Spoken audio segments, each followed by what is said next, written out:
welcome to Leaders of Tomorrow, 18-hour special initiative that celebrates the undying entrepreneurial spirit of micro, small and medium enterprises. Here's what we have lined up on the show for you tonight. On our Insights segment, a conversation with Swedish house Mafia. On Bright Sparks tonight, we're featuring Faber Infinite as well as Draupadi Apparels. So that's what we have lined up for you. Let's get started right away with our Insight conversation.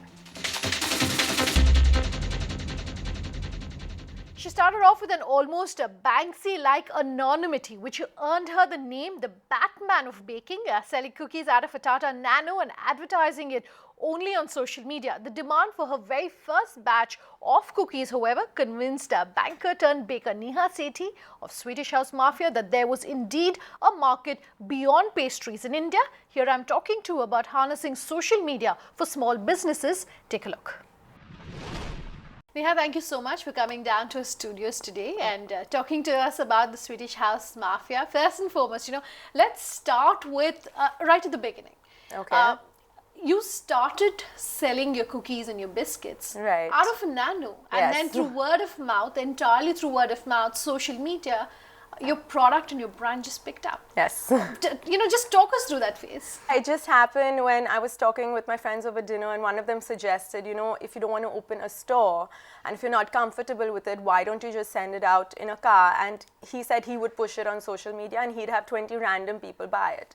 So I thought to myself, there's not really much to lose because I am baking anyways, and instead of feeding it to my friends and family, I'll just send it to random people. And that's how it started. I thought, okay, the best way to do it at this point is just through social media because everyone is active on social media nowadays. And even back then, I started in 2013. So I put it on social media, a little bit in advance. I started putting photos, and then eventually I said, okay, the Nano is going out on this day too. And my first run was at Bandra Carter Road. So I said, it's going to be at Bandra Carter Road at 5 p.m. with these cookies. So go out and buy them, limited supply, it'll be over very quickly. And yeah, it was gone in 20 minutes. I sent around 50 cookies. I was like, acha theek hai, 20 will get sold. I'll be very happy. But they were gone. All 50 in 20 minutes were gone. And I think the response was amazing. People seemed to love everything. And initially, the idea was to do this once in 2 weeks or something. But literally, from the first time, people were like, oh no, we missed it now. When is the next one? When is the next one? We want. So the first one was on a Wednesday, and I literally had to do it again on Friday or Saturday. It was that quick that people wanted the Nano back on the street within 2 days. So it was just word of mouth and social media. So, speaking of social media, what advice would you have for our viewers, for, your fellow entrepreneurs in terms of how to leverage social media better for their marketing and branding? First of all, it has to be engaging content. I've seen that if you put images versus text, it's like appreciated more because it catches the eye more. You of course have to look at which timings people who are following you are most active on social media. So they even have their statistics page, which really helps you look at everything who your target market is, who's actually looking at you, who's spending time on your page. Back then it was just like, theek hai, buy likes. But now, unfortunately, there's a whole, if you have a post, then you have to boost it and you have to pay for it. So I guess you should do that, and it lets you target exactly who you want to send it to. So you should do that. Yeah, okay. Definitely. So at this point, are you, doing your social media along with traditional marketing, or are you still only relying on social media? Mostly on social media still, actually, because again, our target market, the people, our customers, they're still, people in the 20 to 30 age bracket. So there are all these young people who are still very focused on social media to get the news, to get the latest information, and they spend a lot of time on their phones. Okay, so it's been 3 years since you launched your brand. Yes, April 2013. What has been the biggest learning moment for you? You have to work hard. Oh my God. So everyone's like, yeah, do your whatever you're passionate about and you'll be successful. Passion is one thing, but if you don't put in the hours, it's just not happening. I remember because back in the day when it was I was starting out with the Nano and it was just me at home in my kitchen. I used to bake for 8 hours, in the heat and the monsoon, this, that, and just I used to skip lunch. My mother-in-law used to be so stressed out. She's like, you have to eat. I said, no, I have to send out cookies right now. I can't eat.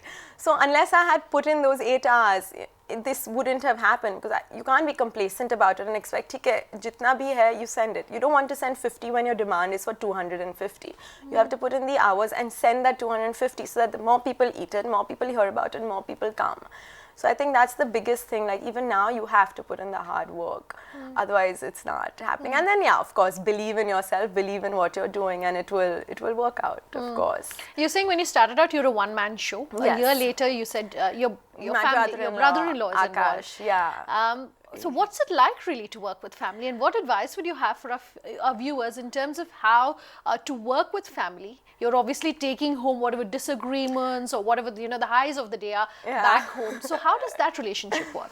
It's really easy to work with him because we have such a good relationship from before, and he's, like I said, he's like my little brother. So it's really not a problem. Yeah, of course, every business is, there are disagreements and not, but luckily I'm working with someone who's very open to just discussing it and getting it out of the way. So that's very important. You can't let it fester. And I mean, it's family, so you get over it pretty quickly. And if you're on the same page, it really helps. So we are on the same page. And of course, also delegating work separately in the sense that he takes care of the business side of things and I don't interfere too much, and he lets me be in terms of the menu and the creative aspect of things. So he's like, I'm completely leaving that up to you. That's your call. I said, yeah, that is my forte. That is how SHM came up, because of the menu, because of the cookies. And so he leaves that completely up to me. And then the business side, I'm like, you please open the stores and everything, and I'll just keep on providing you with everything. Is that very important to have the kind of clear demarcation? I think it's good to have that, because then otherwise you'll be stepping on each other's toes all the time. Ki nahi, but I thought this, and no, you thought that, and then you have to come to an agreement. So there are definitely certain points where you need to work together and have agreement on, but sometimes if you feel that the other person knows what they're doing and you depend on them completely, then it's okay. Like, he depends on me completely, that I will come out with the best product, what is best for SHM, and give something to him that will sell. So he's completely confident in me and he doesn't question me. And this likewise with him. Like, I am very confident in his abilities as a businessman, and I'm like, he's going to do the best for the business. So I don't need to stress about it. So I literally just leave it all up to him. So it's good in that sense to have a demarcation, because then you don't get back as many disagreements from work, like you said. You don't. Sure. We were talking about social media earlier. Have you had a look at how much social media branding and marketing has helped you reduce your costs versus, say, traditional marketing? Yeah, definitely. I mean, so when I began, like I said, there were no paid ads or anything. It was all free. Everything on Facebook, everything on Twitter was free. And because of the people who started picking this up quickly, I actually got interviews, your newspaper interviews and radio interviews, TV. They just approached me, so I didn't have to pay for anything. Have you started approaching investors already? And So, what is it like for your nature of business to approach an investor? So a lot of people we've spoken to, more as mentors right now, because we're still in the process, you have to put together your pitch and this and that, and then go to them having everything in hand and making sure that they're going to love you as soon as they see you. So we've been speaking to mentors, and they have been very happy with how well things have been progressing. And honestly, they've been also quite shocked at how well things have been progressing, because we're doing, touch wood, we're doing pretty well. So they've said that if you're on this path, and then if you have your numbers correct, then you can start approaching people and you should get what you are looking for. In fact, some of the mentors who we just gone to talk to were like, okay, we don't mind investing in you now. So, what would you like to tell our viewers who are either already in the space or looking to enter the space that you're in terms of, whether it's still a niche market in India, what they need to watch out for, and what some of your biggest learnings have been? People are always looking for sweets, so no matter how many players there are, everyone loves a certain bakery. Like, they have a go-to bakery. No matter if someone doesn't like it, someone else loves it. So it's always going to do well, especially, and then if you keep on reinventing yourself, keep on introducing new flavors, you can always take inspiration from the West, because they also keep on really, focusing on new things.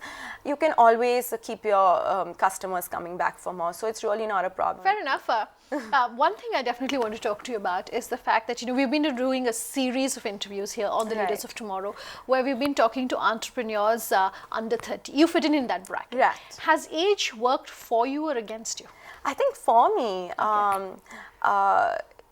So at this age, you definitely have, like, for example, social media. I definitely have a better handle of things on social media than someone who'd be like older than me. It definitely helped me that I could put in the hours. I had a hang of social media. What's the next, say, 5 years looking like for you at Swedish House Mafia? Would you look at, expanding outside of Mumbai? Would you look at expanding outside of India? What's it looking like? So Akash and I have big hopes and dreams for this company. We're definitely looking to expand outside of Bombay. That's Mumbai. That's a given. So the timeline, hopefully within the year, we should be expanding to different cities, and we also do hope to expand out of the country. We there has been some interest shown from different parts, so we are just looking at the different avenues that are possible, and then definitely out of the country. So within 5 years, yes. I'm pretty confident. A much larger share of the pie. Yes. Oh, yeah. Definitely. Thank you so much, Neha, for coming down for this chat. Thank you for having me. Let's take a quick break. When we come back, we'll get you up close and personal with Faber Infinite as well as Draupadi Apparels. Just stay tuned.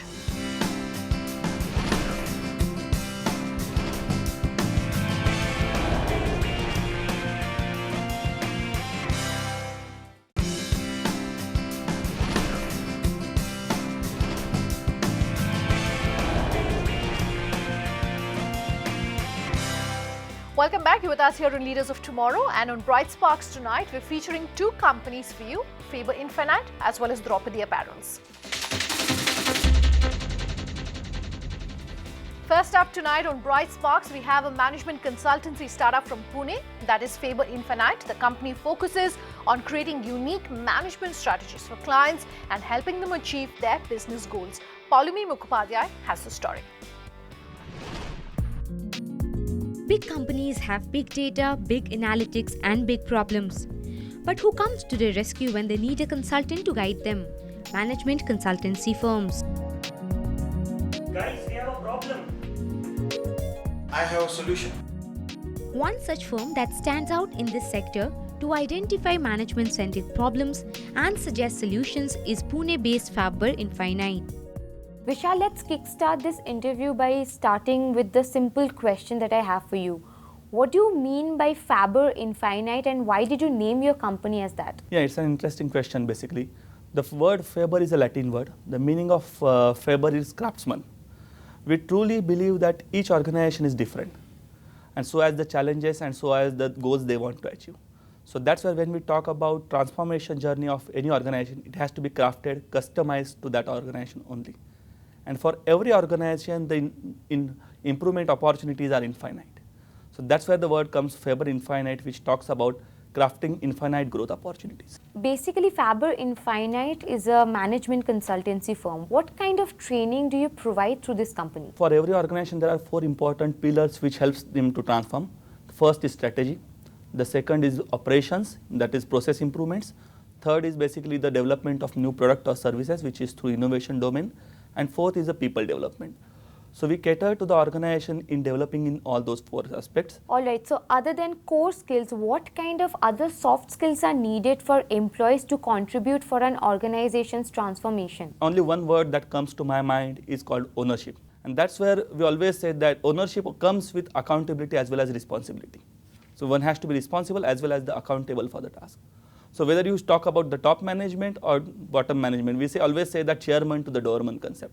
If from chairman to the doorman, everyone takes the ownership of the task that they are doing, the entire team will transform the organization in shortest possible time. So give us an idea about the USP of your firm. How is your company different from all other consultancy firms in the same space? The key differentiator for by Faber Infinite is we assure the results. We guarantee the results. And that's what the clients are looking. When they are investing in a consultant, they are looking for some return on investment, where we are giving more than 10 times return on investment for many of all of our clients, in fact. And that's something which separates us from the entire crowd. And we proudly say that we are not a white-collar consultant, but we are a blue-collar consultant. Faber Infinite supports companies to implement and sustain practices for focused operational and strategic excellence. Within just 3.5 years of operations, Faber Infinite has been successful in bagging clients from over 6 different countries globally. It's been successful in fetching compliments from selected Fortune 500 organizations of the world as well. So, when it comes to Faber Infinite, what kind of services do you provide in different sectors? Our services and offerings are industry neutral. So, you name it and we work with that sector.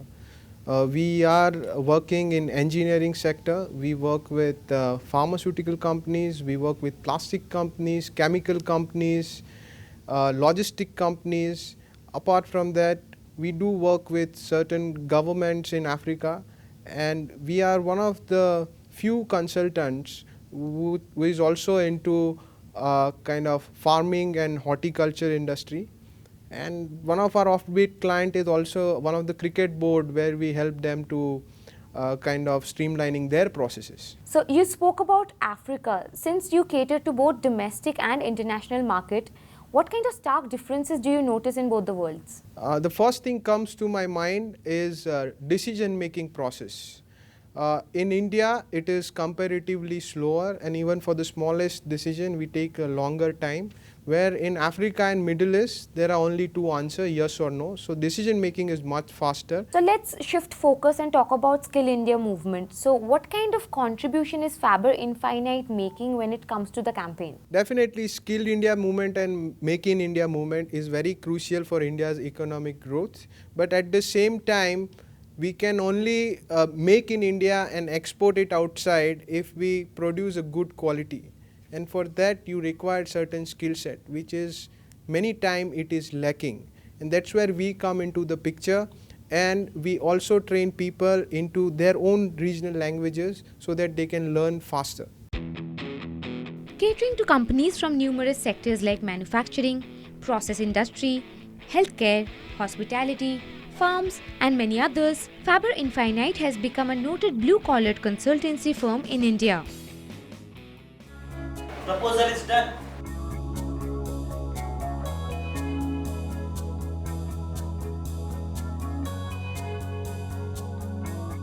Abhishek, all arrangements are done. You can leave for Kansai. Okay.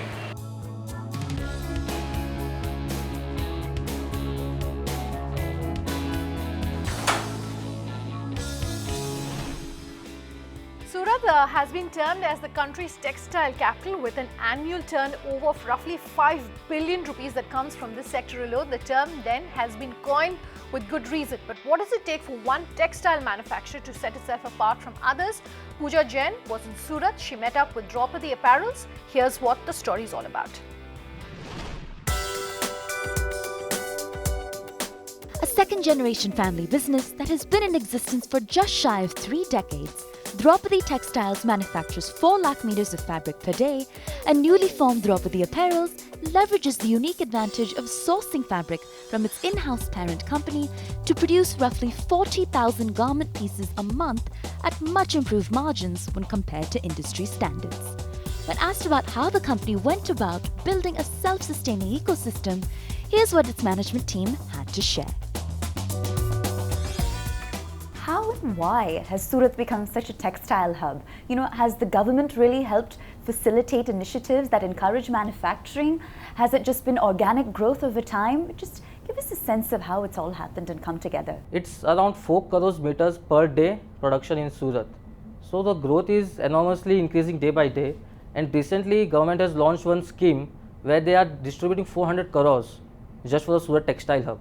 So I think that's organic growth. Well, clearly that makes Surat a very competitive landscape. Yes. So what is your approach to, standing out amongst the sea of competition? Well, if I talk about my approach to the Surat industry for the textile, in Surat there are only 9 to 10 mills which are producing fabrics for garments, which are supplying to indirectly to Marks and Spencer, Zara, all the big brands like Walmart. See, being just 2 to 3 years in the business, what I have seen and what I have made experience is customers is the right price and quality, and the main thing is the delivery criteria. If you give all these 3 components in a prescribed time, then you are a leader of the market. Your approach to quality control, and what measures and best practices do you have in-house that help facilitate that? Well, we have an in-house lab test where we start testing from the fabrics. First of all, the fabric is weave. So we have a test where we count the construction of the fabric And from there we have an in-house lab test in the dyeing and printing mills, where we test color fastness, tensile strength, color fastness to washing, rubbing, crocking. There are different components where we test. And then if we talk about the garments, we have an in-house lab where we test the garment parameter test. So yes, we have different testing procedure system where we test in-house and then we supply to the brand. How would you break down your customer mix? What part of your revenues come from imports versus exports? Well, if I talk about domestic market, our main business is in domestic only. Yes, we are approaching to exports. As I talk about these big brands, retailers like Zara, Walmart, Marks and Spencer, we are thinking that we should go into the industrial garments also, because there's a major market where we are thinking of to kick. There are different industries where it is used, chemical industries or rubber industries. So we are thinking to establish that market also. So we are already into the talks with them to make a compliance unit for the garmenting, so that we can approach them and we can make big revenues from export market. So in terms of entering sister markets, how do you evaluate markets that are running in parallel to yours and then determine that it's an economically viable decision to enter them? Well, frankly, if I talk about viability, then I will let you know something. When I started this Draupadi apparels, it was just a quick 5-minute decision.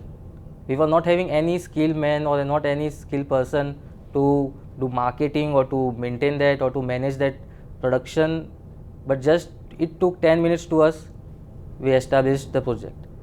So it's not, we think about viability, but it's not always about the viability, it's about the passion also. So we have that passion. So any message you'd like to share with young aspiring textile entrepreneurs that are looking to really make a mark in this space? Well, if I talk about the people who are not already into the textiles or their family business not in textile, for them it is challenging, but it's not so impossible. And they have to reinvent themselves with new methodologies or new technologies. My line to young entrepreneurs is either you become a creator of change or you will become victim of the change. So be creator. Draupadi Fabrics currently manufactures crepe, georgette, chiffon and lycra amongst other fabrics in multiple variations. And Draupadi Apparels brings the fabric to life in the form of fashionable ladies' garments. Investing in state-of-the-art infrastructure and R&D has helped Draupadi capitalize and remain focused on its strengths, optimizing production capacity without ever sacrificing on quality.